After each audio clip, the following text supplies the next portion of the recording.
नमस्कार बंधुरा IT scheme चैनेले सबाइके welcome. Friends, लक्ष्मीर भाण्डार निये आरो एकटी अपडेट उठे एलो। आपनारा सबाई जानेन लक्ष्मीर भाण्डारेर जारा जेनारेल 500 टाका पाচ্ছিল तारा सबाई 1000 करे एबं जारा एससी एसटी छिलो तारा 1000 এর পরিবর্তে 1200 টাকা করে প্রতি মাসে পাবেন। কিন্তু এটা ঘোষণা করার পর নবান্ন থেকে এই বাড়তি টাকা পাওয়ার জন্য কড়া 7টি নিয়ম জারি করা হয়েছে। এই বাড়তি টাকা আপনারা সামনের মাস অর্থাৎ এপ্রিল মাস থেকেই পাবেন, কিন্তু যে 7টি নিয়ম না মানলে আপনারা এই টাকা কিন্তু পাবেন না, সেটা জানাবো আজকের ভিডিওতে।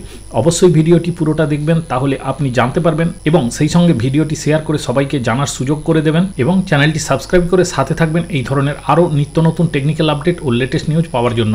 দেখে নিন সেই 7টি নিয়ম কি কি। সেই 7টি শর্তের মধ্যে প্রথম শর্ত হলো আবেদনকারীর বয়স হতে হবে 25 বছর বয়স থেকে 59 বছর বয়সের মধ্যে এবং দ্বিতীয় নম্বর নিয়ম হলো আবেদনকারীর মহিলার নামে পরিবারের একটি স্বাস্থ্যসাথী কার্ড দিয়ে পরিবারের একজন মহিলাই এই প্রকল্পের সুবিধা নিতে পারবেন। নাম্বার 3-এ রয়েছে দেখুন, লক্ষ্মীর ভাণ্ডার প্রকল্পের টাকা পেতে আবেদনকারীর নিজস্ব সিঙ্গেল ব্যাংক অ্যাকাউন্ট থাকতে হবে। নাম্বার 4-এ রয়েছে দেখুন, ব্যাংক অ্যাকাউন্টের সঙ্গে বাধ্যতামূলকভাবে আধার লিঙ্ক করা থাকতে হবে। নাম্বার 5-এ রয়েছে দেখুন, বিধবা ভাতা বাদে অন্য কোনো সরকারি প্রকল্পের আওতায় সুবিধা পেলে এই প্রকল্পে আবেদন জানাতে পারবেন না। এরপর রয়েছে দেখুন, যে পরিবারের মহিলা লক্ষ্মীর ভাণ্ডারের সুবিধা পেতে চাইছেন সেই পরিবারের সর্বোচ্চ উপার্জনকারী যদি আয়কর দেন তাহলে ওই পরিবারের মহিলারা এই প্রকল্পের সুবিধা পাবেন না। নাম্বার 7 সর্বশেষ যে নিয়মটি রয়েছে, মহিলা পাবলিক ফান্ডে সামান্য উপার্জনের চাকরি করে থাকলে আবেদন করতে পারবেন, কিন্তু